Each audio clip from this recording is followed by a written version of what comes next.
Yeah.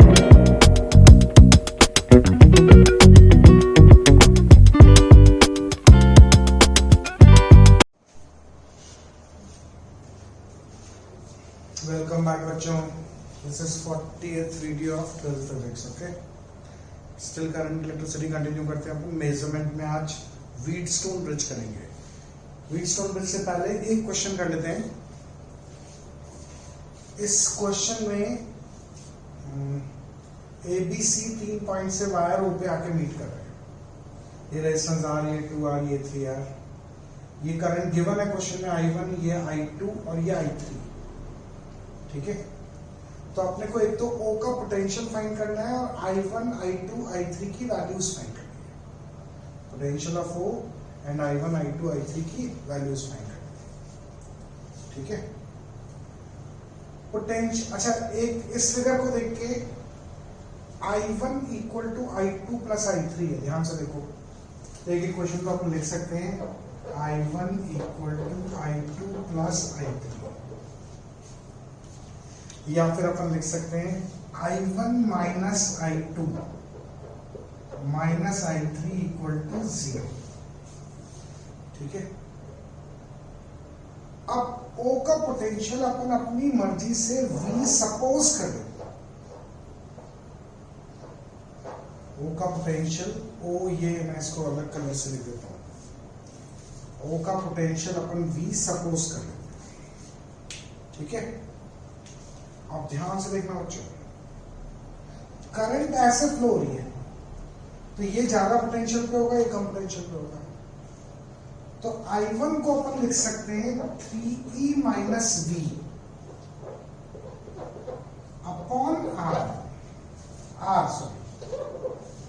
ठीक है, I2 इधर फ्लो कर रही है तो ये ज्यादा पोटेंशियल पे होगा, ये कम पोटेंशियल पे होगा। तो I2 को लिख सकते हैं V माइनस 2 अपॉन 2। ऐसे I3 को ऐसे करंट फ्लो रही है V minus E upon 3R। ठीक है, ये तीनों वैल्यूज इसमें पुट कर दो, है ना। तो यानी 3E minus V upon R plus sorry minus V minus 2E upon 2R minus V minus E upon 3 equal to 0। ठीक है, देखो R कॉमन लेके चला जाएगा, है ना। तो अपने पास V की वैल्यूज को सॉल्व करोगे, ठीक है, तो आएगी V is what 26E upon 11, 26E upon 11। अब अगर V की वैल्यू आ गई तो इन तीनों में V की वैल्यू पुट कर देना। ठीक है, तो I1, I2, I3 की वैल्यूज हो जाएंगी। I1 मैं आंसर्स बता देता हूं। I1 आएगा 7E by 11R,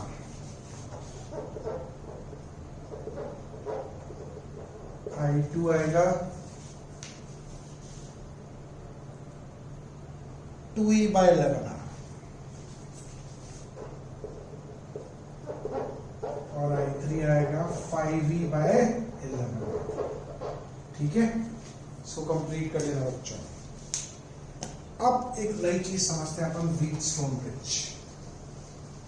ठीक है, Wheatstone bridge is an arrangement of 4 resistances to measure an unknown resistance. What is Wheatstone bridge? It is an arrangement of 4 resistances to measure an unknown resistance accurately. ठीक है, Wheatstone bridge में 4 resistances ऐसे arrange होंगे।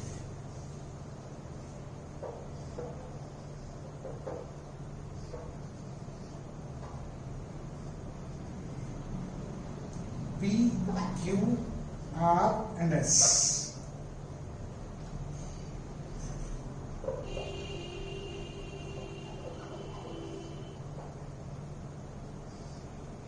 और यहां होगा एक galvanometer. Wheatstone bridge में 4 रेजिस्टेंस ऐसे अरेंज होंगे PQRS और बीच में होगा एक galvanometer. Galvanometer is a device to measure small currents. बहुत सेंसिटिव डिवाइस होता है, बहुत छोटी से छोटी करंट डिटेक्ट कर लेगा। अगर ये दोनों पॉइंट्स एग्जैक्टली इनके बीच का पोटेंशियल डिफरेंस होगा तभी जाके गैल्वेनोमीटर में current exactly zero. Wheatstone bridge, मैं एक बार रिपीट कर रहा हूँ, Wheatstone bridge is an arrangement of 4 resistances as shown in figure to find an unknown resistance. Generally this resistance is unknown resistance, यानी unknown resistance को यहाँ connect करते हैं, ठीक है। Second thing, principle. It works on the principle that if P by Q equal to R by S, then no current flows through galvanometer, ठीक है। और if even after completing circuit, एक की यहां होती है, ठीक है, और एक की यहां होती है, तो ये की क्लोज कर दिया हमने और फिर इस की को क्लोज किया। Even after completing circuit that is pressing की K1, pressing key K1, no current flows through galvanometer, then bridge is said to be balanced and P by Q equal to R by S. तो principle लिखो इसका systematic way में कि it is based on the principle that even if after completing circuit no current flows through galvanometer then P by Q equal to R by S and bridge is said to be balanced. Converse is also true, that is if P by Q equal to R by S then no current flows through galvanometer, ठीक है। तो this is the principle of Wheatstone bridge. और अगर galvanometer में कोई current flow नहीं हो रही है तो P by Q equal to R by S होगा, ठीक है। तो S की वैल्यू आ जाएगी R Q upon T, ठीक है। तो ये अननोन रेजिस्टेंस आ जाएगा, S या X। बाकी रेजिस्टेंसेस हमको पता होने चाहिए, ठीक है बच्चों। अब इस प्रिंसिपल का प्रूफ है ना, इसी में कर लेता हूं। Proof of principle using Kirchhoff's laws.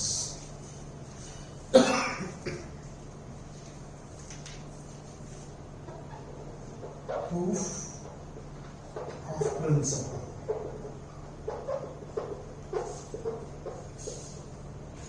ठीक है, तो देखो ध्यान तो बच्चों, यहां से I करंट एंटर करा दो। अगर अपने को किरचॉफ्स लॉज लगाने हैं, किरचॉफ्स लॉ से ही प्रूफ है अपने को उसमें, तो फर्स्ट लॉ यूज करके करंट डिस्ट्रीब्यूशन कर देते हैं। यहां से आई करंट एंटर करा दो, इधर सपोज I1 चली गई तो इधर चली जाएगी I माइनस I1, इधर सपोज I2 चली गई तो इधर चली जाएगी I1 माइनस I2, यहां I1 माइनस I2, ये और ये आपस में ऐड होके I minus I1 plus I2, I minus I1 plus I2, तो इधर चली जाएगी I, है ना, वापस दोनों को ऐड कर। एक क्वेश्चन में भी किया था अपन ने इसे करंट डिस्ट्रीब्यूशन। हालांकि अब यहाँ पे अपने को I1 I2 फाइंड नहीं करने, यहाँ तो हमको एक कंडीशन प्रूव करनी है बस। तो मैं ये दो लूप्स ले रहा हूं, एक तो लूप 1 और एक लूप 2, ठीक है। लूप 1 में यहां से स्टार्ट हो, इनकी नेमिंग कर देता हूं A B C D। तो in loop A B B A, loop A B D A में यहां से स्टार्ट हो, घूम के वापस यहीं। सबसे पहले आया P, तो माइनस I1 P, क्योंकि अगर रेजिस्टेंस के थ्रू करंट के डायरेक्शन में जाओगे तो ड्रॉप। फिर आया ये गैल्वेनोमीटर, गैल्वेनोमीटर मीटर का रेजिस्टेंस 0 कंसीडर कर लो, G कंसीडर कर लो, सॉरी गैल्वेनोमीटर का रेजिस्टेंस इज लाइक G, तो माइनस I2G। फिर वापस यहां चले जाओ तो plus R into I minus I1 equal to 0, क्योंकि ऑपोजिट जा रहे हैं, plus R into I minus I1 equal to 0। इसको फर्स्ट इक्वेशन मार्क करो। अब loop B C D B, loop B C D B यहां से स्टार्ट हो, घूम के वापस आए, तो minus I1 minus I2 into Q plus S into I minus I1 plus I2 plus I2G equal to 0। ये सेकेंड इक्वेशन। अब अपने को कंडीशन डालनी है कि लेट I2 इक्वल टू 0, तो लेट I2 इक्वल टू 0, तो इसको पुट करो, minus I1P plus RI minus I1 equal to 0, it implies I1P equal to RI minus I1, उधर जाएगा नेगेटिव, तो नेगेटिव नेगेटिव कैंसिल हो जाएगा, तो ये आ जाएगा। इसको थर्ड कर दो, ठीक है। सेकेंड इक्वेशन में I2 0 पुट करो, तो ये आ जाएगा माइनस I1 क्यू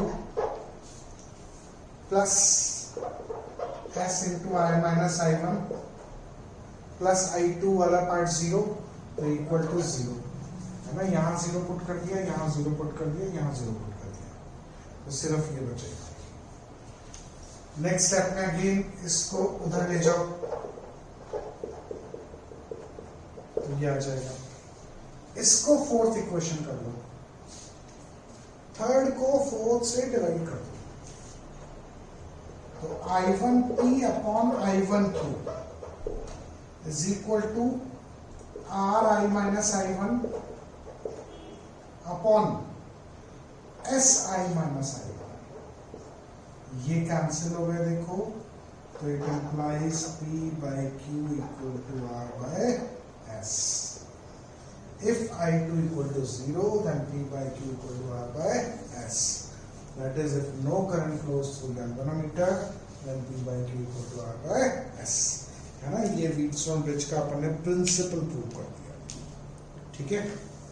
तो व्हीटस्टोन ब्रिज में क्या है, अगर this upon this equal to this upon this है, तो यहाँ कोई करंट फ्लो नहीं होगी, और यहाँ अगर कोई करंट फ्लो नहीं हो रही है, तो this upon this equal to this upon this होगा, ठीक है।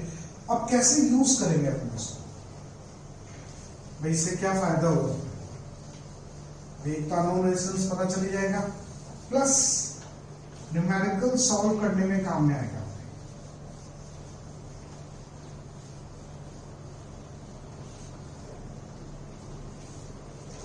जैसे सपोज करो मेरे पास एक सर्किट है, 5, 10, 2, 4, 10 है ना। मुझे X और Y के अक्रॉस इक्वल रेजिस्टेंस फाइंड करना है, ठीक है। तो अब देखो this upon this equal to this upon this है, ये P Q R S, तो P by Q equal to R by S है इस फिगर में, this upon this equal to this upon this. तो इस ब्रांच में कोई करंट फ्लो नहीं होगी, कोई करंट फ्लो नहीं होगी, तो इसको हटाओ, ठीक है। इसको हटाइए, इसको हटाते ही ये दोनों सीरीज में आ गए, ये दोनों सीरीज में आ गए, तो ये पैरेलल में आ गए, यानी 5 और 10 15, 2 और 4 6, तो 15 और 6 पैरेलल में, 15 और 6 पैरेलल में क्या होगा, 15 इंटू 6 अपॉन 15 प्लस 6 यानी 90 अपॉन 20। सिंप्लीफाई हो रहा है तो सिंप्लीफाई करें, ठीक है ना। अगेन हमेशा ऐसे लड्डू की तरह व्हीटस्टोन ब्रिज नहीं मिलेगा, आपको पकड़ना पड़ेगा अपने को कि कहां व्हीटस्टोन ब्रिज बन रहा है।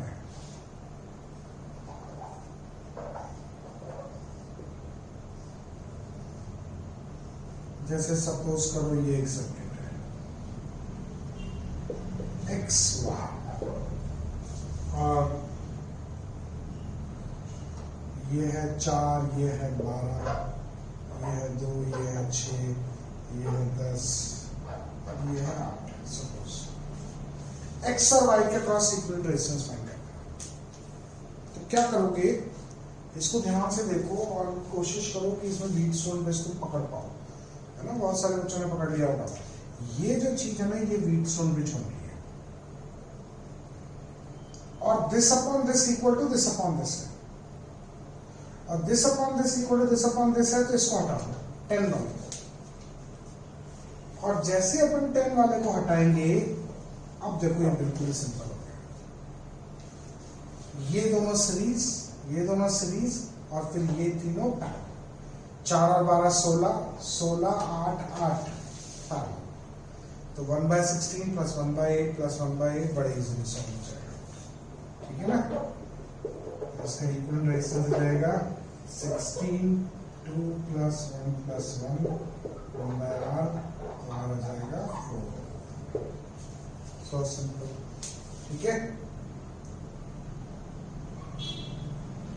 ये आएगा बच्चों 16 1 plus 2 plus 4, sorry that is 16/5, ठीक है ना। अगेन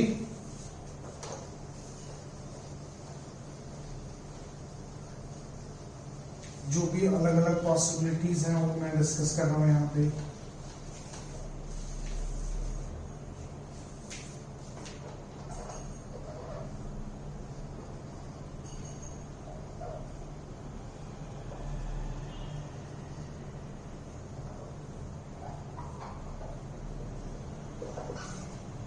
एक्स और वाई, फिर से कुछ भी वैल्यूज ले लो, ये 1 ये 3 ये 4 ये 12 ये 3 और ये 4 ले लो।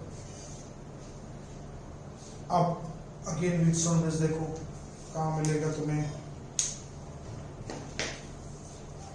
ये इस जगह व्हीटस्टोन ब्रिज है। देखो ये ऊपर वाला पार्ट व्हीटस्टोन ब्रिज बन रहा है, and this upon this equal to this upon this. तो इसको हटाओ 3 over x, ठीक है ना। देखो इसमें अपन, क्योंकि ये सीधा करोगे, इसे खींच लोगे तो अपने आप व्हीटस्टोन ब्रिज दिख जाएगा। इस 4 को थोड़ा नीचे कर देंगे, है ना। तो this upon this equal to this upon this है, तो ये हट जाएगा। और जैसे ये हटा, अब देखो 1 और 3 सीरीज, 4 और 12 सीरीज, है ना। और फिर 4 16 4 आर इन पैरेलल। अब ये सर्किट इजीली सॉल्व हो जाएगा, ठीक है। 4 16 4 आर इन पैरेलल। समझ में आया। This upon this equal to this upon this है, तो इसको हटा दिया मैंने, ठीक है।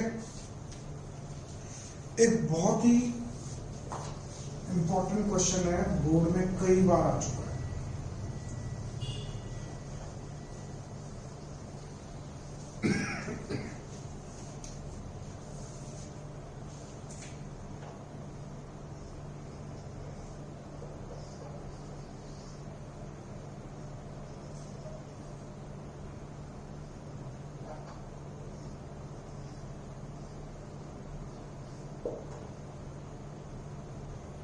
ये सब आर है,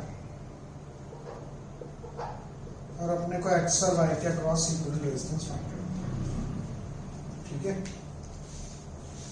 इसमें क्या करोगे तुम, इस x को उठा के बाहर रखो, इस y को उठा के इधर रखो, तो यही सर्किट ऐसा बन जाएगा।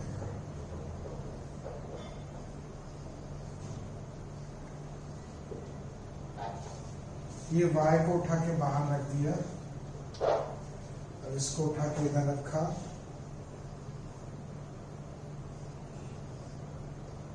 तो ये ऐसा हो जाएगा। ये x हो जाएगा, ये y हो जाएगा, और ये सब r, ठीक है। अब this upon this equal to this upon this है, तो इसको हटा दो,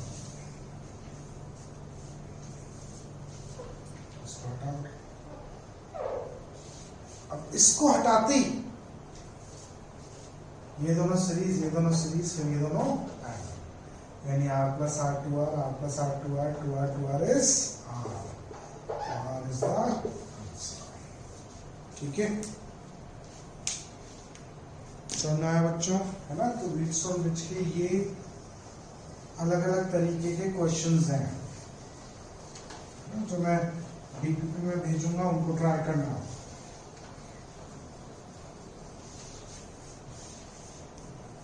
एक कैपेसिटर में अपन ने किया था ऐसा क्वेश्चन,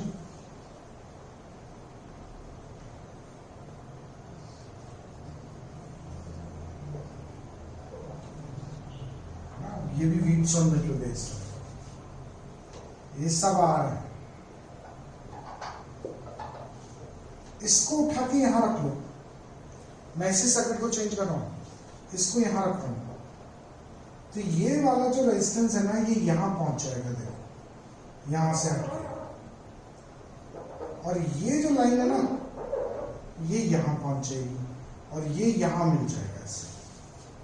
इसको उठा के यहां रख दो, ऐसे इसको उठा के यहां रख दो, इस पॉइंट को यहां शिफ्ट कर दो, तो ये जो रेजिस्टेंस है ये ऐसे सीधा हो जाएगा, ये लाइन यहां चली जाएगी और ये एक तरीके से ये हो जाएगा। अब इसको हटा के यहां की जगह यहां लगा दो, इसको हटा के यहां की जगह यहां लगा दो, और इस लाइन को बिल्कुल सीधा कर दो। ठीक है, अब देखो ये अगर this upon this equal to this upon this है, तो इसको हटा, इसको हटाते ही R R two R R R two R two R two R R. ठीक है ना बच्चों,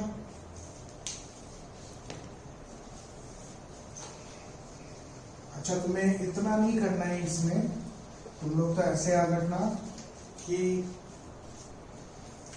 जब भी ये सर्किट आए ऐसा,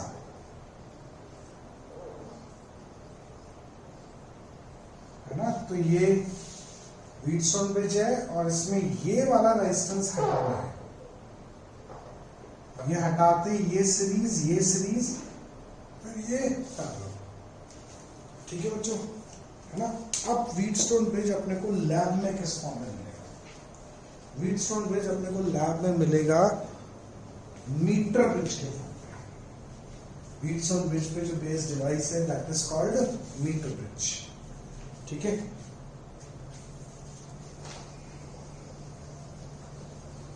मीटर ब्रिज जो है अगर अपन इसकी नेमिंग कर देते हैं PQRS, ये गैल्वेनोमीटर ABCD। अगर मैं सर्किट को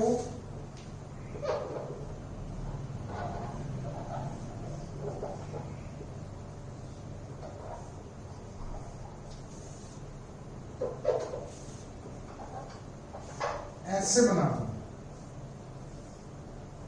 यानी उल्टा कर दिया, गैल्वेनोमीटर ऐसे उल्टा लटक जाएगा। देखो बी नीचे बना दिया, बी ऊपर बना दिया, PQ यहां पहुंच जाएंगे और RS यहां पहुंच जाएंगे, तो कोई फर्क नहीं पड़ेगा। अभी भी अगर this upon this equal to this upon this है तो galvanometer will show net reflection.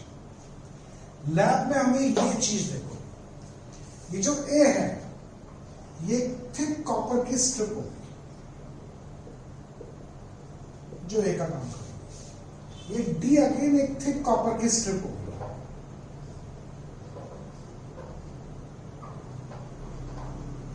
और C अगेन एक थिक कॉपर की स्ट्रिप होगी L शेप की, जैसे ये है वैसे की वैसे C होगी, है ना। और A और D और C में स्मॉल स्मॉल गैप होगा, इसको बोलते हैं लेफ्ट गैप, इसको बोलते हैं right gap.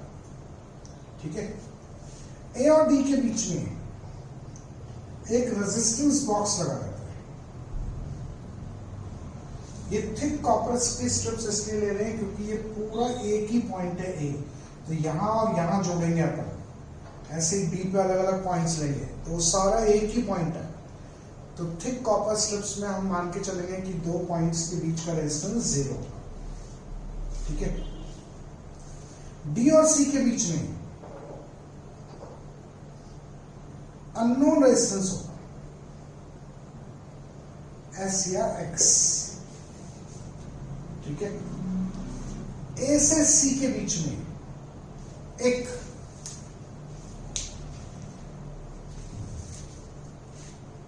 Uniform cross section high resistivity low alpha का वायर होगा।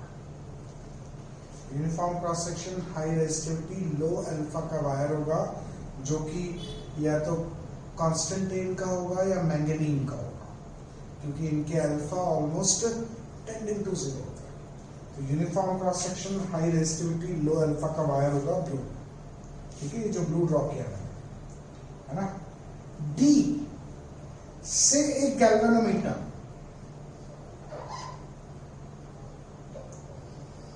जिसका दूसरा एंड एक जॉकी से कनेक्टेड होगा। जॉकी इज अ ब्लंट, ऐसा ब्लंट मेटालिक कॉन्टैक्ट, ठीक है। एक मेटल का ब्लंट पेंसिल टाइप होती है जिसको आप किसी पॉइंट पे अपन टच करा सकते हैं, ठीक है। ए से सी के बीच में बैटरी लगेगी, तो यहां से एक बैटरी और लगा दो और की, है ना। जिस पॉइंट पे टच करने पे गैल्वेनोमीटर नल डिफ्लेक्शन देगा वो पॉइंट बी का काम करेगा, और ए से बी के बीच की जो वायर का जो रेजिस्टेंस होगा वो पी का काम करेगा, और बी से सी के बीच के वायर का जो रेजिस्टेंस होगा वो क्यू का काम करेगा। और अगर गैल्वेनोमीटर नल डिफ्लेक्शन दे रहा है तो यहां से यहां तक का रेजिस्टेंस अपॉन यहां से यहां तक का रेजिस्टेंस इज इक्वल टू ये रेजिस्टेंस जो भी यहां से अपन निकालेंगे अपॉन ये रेजिस्टेंस, ठीक है। तो ये और ये एक ही चीज होती है। लैब में अपने को वीटस्टोन ब्रिज ऐसे नहीं मिलेगा। लैब में अपने को वीटस्टोन ब्रिज मीटर ब्रिज के फॉर्म में मिलेगा। Metre bridge and Wheatstone bridge एक ही चीज है। मीटर ब्रिज इसको इसलिए बोलते हैं क्योंकि ये 1 मीटर लंबा वायर यूज करते हैं, ठीक है। लेकिन किसी न्यूमेरिकल में 1 से ज्यादा आ जाए तो गलत नहीं है, लेकिन जनरली स्टैंडर्ड ये है कि ये 1 मीटर लेंथ का वायर होगा। It is also called slide wire bridge. It is also called slide wire bridge. तो मीटर ब्रिज और slide wire bridge is a device based on the principle of Wheatstone bridge, ठीक है ना। तो next video के अंदर अपन metre bridge और slide wire bridge को कंटिन्यू करेंगे, इसी को और डिटेल में समझेंगे, ठीक है। टिल देन बाय बच्चों।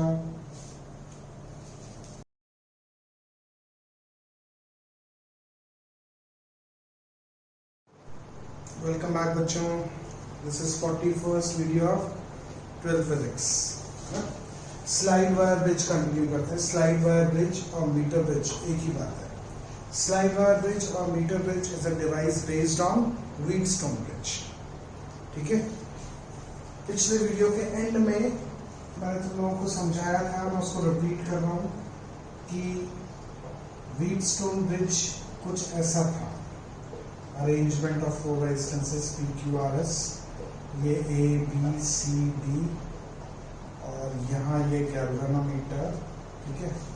फिर अपन ने क्या करा था, इसको उल्टा बना दिया था, ए बी सी डी, यहाँ ए, यहाँ बी, यहाँ सी, यहाँ डी। तो गैल्वेनोमीटर ऐसे उल्टा लटक जाएगा, ठीक है। इसका लैब में वर्जन जो होता है that is slide wire bridge और metre bridge. Slide wire bridge या मीटर ब्रिज में ए एक थिक कॉपर की स्ट्रिप होती है, कॉपर की या मेटल की स्ट्रिप होती है, ठीक है, एल शेप की।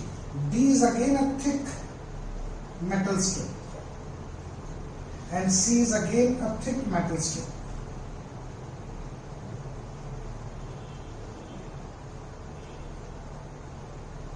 ठीक है, ये ए का काम करेगी, ये डी का काम करेगी, और ये थिक मेटल स्ट्रिप सी का काम करेगी। ए और डी के बीच में एक रेजिस्टेंस बॉक्स जिससे अपन जो चाहेंगे वो रेजिस्टेंस यहाँ पे इंट्रोड्यूस कर देंगे। ठीक है, ये आर का काम करेगा, ये आर है, ये एस या एक्स है, ये बी, ये क्यू। डी और सी के बीच में अननोन रेजिस्टेंस एस और एक्स। ए से सी तक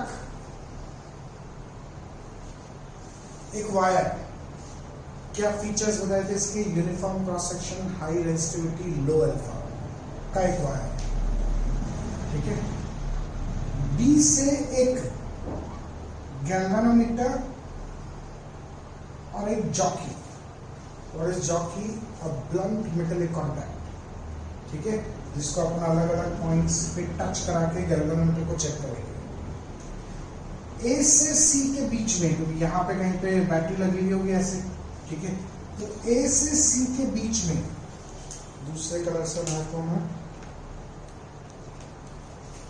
ये ए से सी के बीच में जो वायर है ये 1 मीटर लॉन्ग होगा, है ना? इसीलिए इसको मीटर ब्रिज भी बोलते हैं।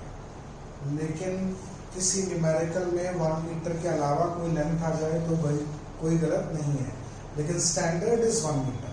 ठीक है, अगेन डी से ए से सी के बीच में एक सेल और एक की। ठीक है, तो सर्किट कंप्लीट हो गया। यहाँ की क्लोज कर दी, फिर इसको अलग अलग पॉइंट्स पे टच कराएंगे, गैल्वेनोमीटर को चेक करेंगे कि जीरो कब दे रहा है। इसके अलावा डी, ये जो वायर है इसके पैरेलल यहाँ पे एक स्केल बना हुआ, 1 मीटर लॉन्ग स्केल। ठीक है, इस तरह से, है ना, 1 मीटर लॉन्ग स्केल। तो इससे अपन इस वायर की लेंथ निकाल पाएंगे। ठीक है, अब ये सर्किट एग्जैक्टली इसकी तरह सर्किट है। इनफैक्ट ये कभी भी, ये सिर्फ फिगर्स में होगा, प्रैक्टिकली ये चीज हमेशा हमें ऐसे मिलेगी। ए एक थिक मेटल की स्ट्रिप, डी एक थिक मेटल की स्ट्रिप, सी एक थिक मेटल की strip, and there are 2 gaps provided between them. Left gap के अंदर रेजिस्टेंस बॉक्स लगाएंगे, राइट गैप के अंदर अननोन रेजिस्टेंस, कुछ भी लगा सकते हैं वैसे, स्टैंडर्ड ही है। ठीक है, इसके अलावा जॉकी को अलग अलग पॉइंट पे टच करेंगे, ऐसे टच। जिस पॉइंट पे, मान लो इस पॉइंट पे ये गैल्वेनोमीटर नल रीडिंग दे रहा है, तो यहां से लेके यहां तक का जो वायर का रेजिस्टेंस होगा वो P का काम करेगा, और यहां से लेके यहां तक का जो वायर का रेजिस्टेंस होगा वो Q का काम करेगा। ठीक है ना? और balance with this upon this equal to P upon Q। That is why P and Q are also called ratios, क्योंकि इनके रेशियो को हम बड़े आराम से चेंज कर सकते हैं, जॉकी को जस्ट इधर उधर स्लाइड करके। ठीक है, अब मान लो कि बैलेंसिंग लेंथ आई L, इस एंड से मेजर होगी हमेशा, पॉजिटिव एंड से। ठीक है, let the balancing length is L from positive. Resistance per unit length of this wire, 1 meter long wire, is let X. तो L length का रेजिस्टेंस कितना हो जाएगा? LX. What is X? Resistance per unit length of wire. Per unit length of wire. ठीक है, resistance per unit length of wire X. तो L length का resistance हो जाएगा LX। रिमेनिंग लेंथ कितनी बची? 100 माइनस L। तो 100 माइनस L वाले पार्ट का रेजिस्टेंस कितना हो जाएगा? 100 माइनस LX। तो ये तो काम करेगा P का और ये काम करेगा Q का। तो at balance P by Q equal to R by X। ठीक है, तो it implies X is equal to, ये X अलग है, वो स्मॉल x है, ये अननोन रेजिस्टेंस है, तो X is equal to R Q upon P। तो X equal to R, Q की जगह क्या पुट कर दोगे? 100 minus L into X upon P की जगह LX। x से x कैंसिल हो गया, तो अननोन रेजिस्टेंस की वैल्यू आ गई x equal to R 100 minus L upon L। ठीक है, केवल बैलेंसिंग लेंथ फाइंड करके हम अननोन रेजिस्टेंस फाइंड कर सकते हैं। ओके, ठीक है। देखो एक बार पूरा मेथड सुन लो कि व्हीटस्टोन ब्रिज को अपन व्हीटस्टोन ब्रिज या स्लाइड वायर ब्रिज या मीटर ब्रिज का सिर्फ एक काम होता है अननोन रेजिस्टेंस फाइंड करना। अब कैसे अपन इसको यूज करेंगे स्पेसिफिक रेजिस्टेंस फाइंड करने के लिए। Specific resistance is resistivity. ठीक है, जैसे इसको यूज करेंगे अपन रेजिस्टेंसेस कंपेयर करने में, तो उस सारे यूज में इसका पर्पस केवल अननोन रेजिस्टेंस फाइंड करना। ठीक है, तो इसका पूरा एक फिक्स प्रोसेस समझ लो जो अपन कई बार डिस्कस कर चुके हैं अभी तक। जो भी अननोन रेजिस्टेंस फाइंड करना है उसे भी यहां लगा दो। Very clear. एक सूटेबल रेजिस्टेंस यहां से निकालो, वो रेजिस्टेंस हमें पता होगा, ये हमें नहीं पता है। ठीक है, सूटेबल रेजिस्टेंस का मतलब है कि हम कोशिश करेंगे कि बैलेंसिंग लेंथ लगभग 35 से 65 के बीच में, इससे एंड करेक्शंस खत्म हो जाते हैं। ठीक है, क्योंकि हमने इनका रेजिस्टेंस कंसिडर नहीं किया है, ध्यान रखना। ठीक है, तो लगभग बीचों बीच आए तो ये भी बैलेंस हो जाए। ठीक है, तो 35 से 65 के बीच में बैलेंसिंग लेंथ है, ऐसा हम रेजिस्टेंस यहाँ पे इंट्रोड्यूस करते हैं। फिर इस पॉइंट को अलग अलग जगह, इस जॉकी को अलग अलग जगह टच कराएंगे। जहां बैलेंसिंग लेंथ आएगी उसकी लेंथ यहां से मेजर कर लेंगे, वो लेंथ इस फॉर्मूले में पुट कर दो। ठीक है, देखो आप पता ही है, L फाइंड कर ली तो अननोन रेजिस्टेंस इसकी वैल्यू आ जाएगी। ठीक है, सब क्लियर है। तो व्हीटस्टोन ब्रिज का पर्पस या स्लाइड वायर ब्रिज का पर्पस या मीटर ब्रिज का purpose is only to find unknown resistance. ठीक है, अब इसके अलग अलग यूजेस हैं स्लाइड वायर ब्रिज या मीटर ब्रिज। हर बार फिगर सेम रहेगा, सर्किट डायग्राम हर बार सेम रहेगा।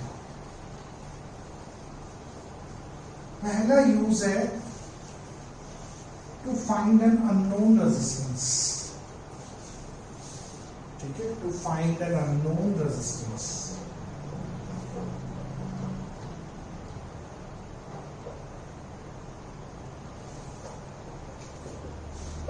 ठीक है, तो वो अपन डिस्कस कर चुके हैं टेक्नोलॉजी। दूसरा, टू फाइंड स्पेसिफिक रेजिस्टेंस।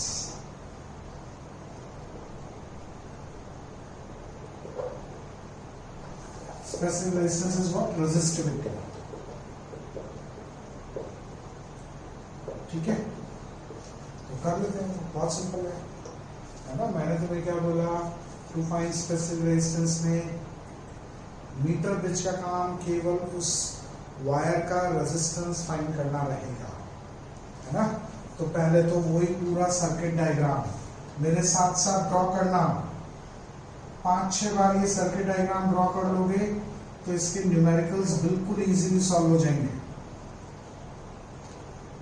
यहां पे रेजिस्टेंस बॉक्स, यहां पे जिस वायर का स्पेसिफिक रेजिस्टेंस फाइंड करना है उसको यहां लगा,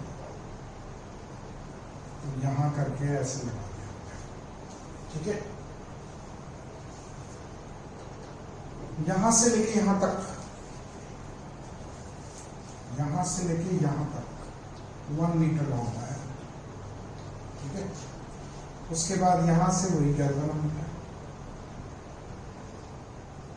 जॉकी, ये थिक मेटल के स्ट्रिप्स हैं। उसके बाद सेल, और एक की ये लगा। ठीक है, इसके अलावा स्केल तो हो गए यहाँ पे। एनसीईआरटी में फिगर दे रखा है, उसको चेक कर लेना एक बार।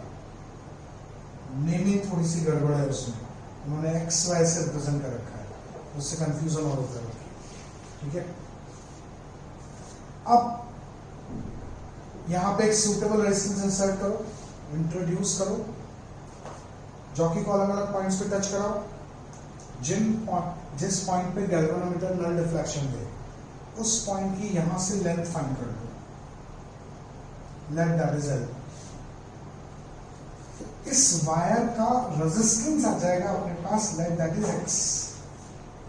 ठीक है, तो x की वैल्यू क्या होगी, p by Q equal to R by X, तो x क्या हो जाएगा क्यू आर अपॉन पी, तो x क्या हो जाएगा q की वैल्यू कितनी होगी, अगर ये l है तो p तो होगा lx, यहां लिख देता हूं, where x is resistance per unit length of this wire, ठीक है, और q होगा 100 माइनस l इंटू एक्स, तो x हो गया q की जगह पे पुट कर दो 100 minus l into x, r और p की जगह lx, तो हमारे पास x की वैल्यू आ गई r 100 minus l upon l। ठीक है, अब ये तो आ गया इसका रेजिस्टेंस। यहां के बाद व्हीटस्टोन ब्रिज का काम खत्म, स्लाइड वायर ब्रिज या मीटर ब्रिज का काम खत्म। अब ये वायर उठाओ, यहां से हटाओ, स्क्रू गॉज लो और इससे इसकी थिकनेस मेजर कर लो, स्क्रू गॉज। ठीक है, थिकनेस आ जाएगी तो डायमीटर आ जाएगा, डायमीटर आ जाएगा तो इसका क्रॉस सेक्शन एरिया आ जाएगा पाई डी स्क्वायर बाय 4। फिर इस वायर को यहां से हटाओ, इस मीटर स्केल का लॉन्ग रख दो और इसकी लेंथ फाइंड करो। ठीक है, तो इसकी लेंथ आ गई सपोज कैपिटल है ना, तो अपने पास इसका एरिया आ गया पाई डी स्क्वायर बाय 4, इसकी लेंथ आ गई, इसका रेजिस्टेंस पता है, तो R equal to rho L by A, तो रो क्या हो जाएगा, R को X रख रहा हूं है ना, तो X A by L, this is resistivity. ठीक है, X हमने मीटर बेस से फाइंड कर लिया, एरिया ऑफ क्रॉस सेक्शन हमने स्क्रू गॉज की हेल्प से फाइंड कर लिया, और लेंथ हमने मीटर स्केल के हेल्प से फाइंड कर ली, तो resistivity is X A by L। ठीक है, अब नेक्स्ट इसका यूज, चलो मैं अब इसको मिटा नहीं रहा हूं बच्चों, नेक्स्ट यूज है टू कंपेयर टू रेजिस्टेंसेस। लेकिन तुम लोगों को सर्किट दोबारा बनाना पड़ेगा, है ना, कॉपी में सर्किट दोबारा ड्रॉ करना, सेम सर्किट दोबारा ड्रॉ। अब है to compare to resistances.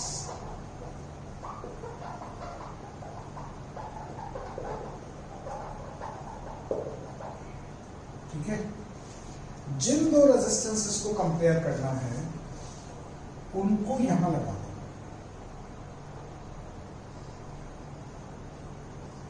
R1 and R2। ठीक है ना, अब नेक्स्ट स्टेप, पहले R1 वाली की प्रेस कर दो, ये सब हटा रहा हूं,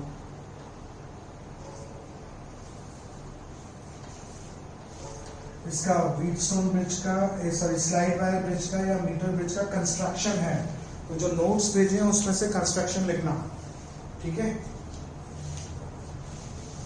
अब पहले R1 वाली की क्लोज करो, K1 लेफ्ट, अब ये K2, K1 क्लोज करके और बैलेंसिंग लाइन फाइंड करो, वो अलग अलग पॉइंट पे टच करा के, ये की क्लोज करो, बैलेंसिंग लाइन फाइंड करो, let the balancing line is L1, तो P हो जाएगा L1x, Q हो जाएगा 100 माइनस L1 इंटू एक्स। ठीक है, और यहां से जो रेजिस्टेंस निकाला है उसके according R by R1 is equal to L1x upon 100 minus L1 into X. ठीक है, तो इससे R1 आ जाएगा 100 minus L1 into R upon. ठीक है, सिमिलरली R2 फाइंड कर लो। R2 कैसे फाइंड करोगे? यहां से की हटाओ, यहां लगा दो। जैसे यहां की लगाओगे दोबारा बैलेंसिंग लेंथ फाइंड करो। तो let the balancing length is somewhat different, it is L2 है ना, यहां से यहां तक L2 है। तो 100 minus L2 into R upon L2। हो सकता है हमें ये रेजिस्टेंस भी चेंज करना पड़े, ठीक है। तो उस केस में ये R1 होगा और ये R2 होगा, ठीक है। अब R1 अपॉन R2 कंपेयर करें, तो R1 upon R2 equal to 100 minus L1 upon L1 into L2 upon 100 minus L2 into R1 upon R. This is the comparison of two resistances.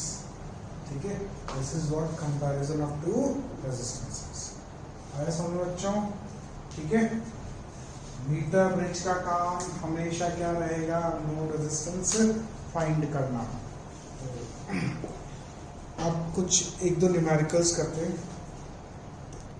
हाँ बच्चों, एक न्यूमेरिकल करते हैं। पेज 128 एनसीईआरटी का exercise 3 का 3.10, ठीक है। उसमें अपने को फिगर 3.27 से डायग्राम उठाना है, ठीक है। क्वेश्चन है the balance point is found to be at 39.5 centimetre from the end A. तो एंड ए डेफिनेटली ये होगा, ठीक है। इसे 39.5 centimetre. When the resistor of Y is of 12.5 ohm। अब यही मैं तुमको कह रहा था कि उस फिगर में गड़बड़ है कुछ, उन्होंने X और Y कहीं दिया ही नहीं है। तो अंडरस्टूड है कि अगर अपन X और Y के टर्म्स में, तो ये X लेंगे, ये Y लेंगे, तो Y 12.5 दे रखा है, तो X फाइंड करना है, ठीक है। Determine the resistance of X, Y are the connections between the resistors। चलो इसको लॉग देखते हैं। तो X अपॉन Y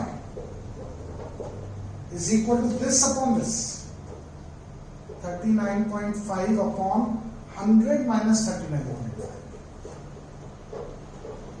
तो x upon y equal to y is 12.5,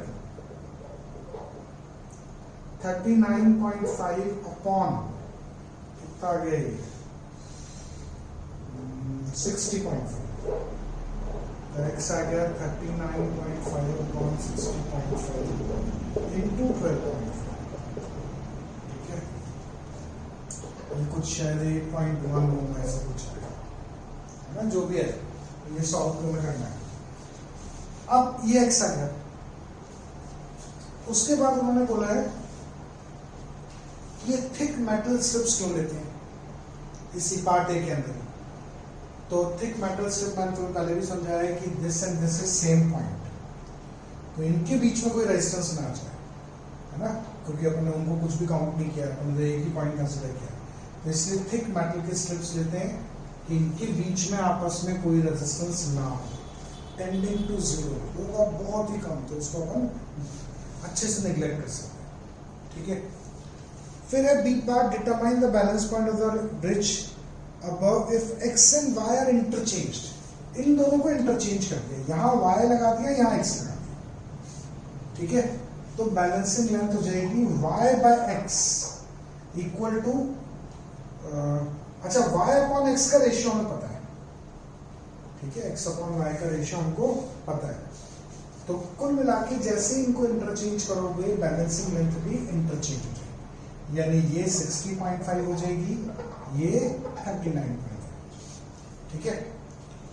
third part, what happens if the galvanometer and cell are interchanged at the balance point of the bridge? Would the galvanometer show any current? तो अब third part क्या कह रहा है बच्चों, क्या पूछ रहा है कि एट बैलेंस अगर अपन गैल्वेनोमीटर और सेल को आपस में इंटरचेंज कर दें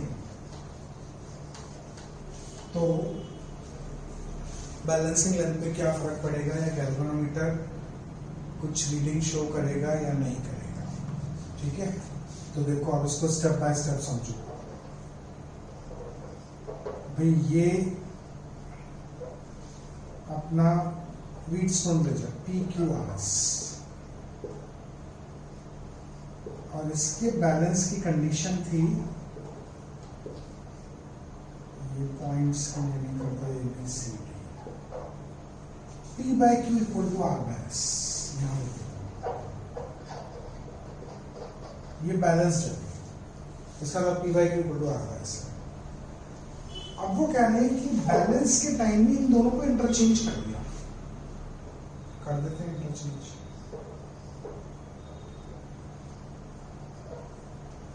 जहां गैल्वेनोमीटर है वहां तो सेल लगा दिया, और जहां सेल है वहां गैल्वेनोमीटर लगा दिया, ये आपस में इंटरचेंज हो गया। PQRS सब वहीं के वहीं अपनी जगह, ठीक है, जहां सेल है वहां गैल्वेनोमीटर आ गया, जहां गैल्वेनोमीटर है वहां सेल आ गया, ठीक है ना बच्चों, इंटरचेंज हो गया। अच्छा, वो पॉइंट्स भी वही है, ABC, ठीक है ना। अब मैं इसी को दोबारा बनाऊं,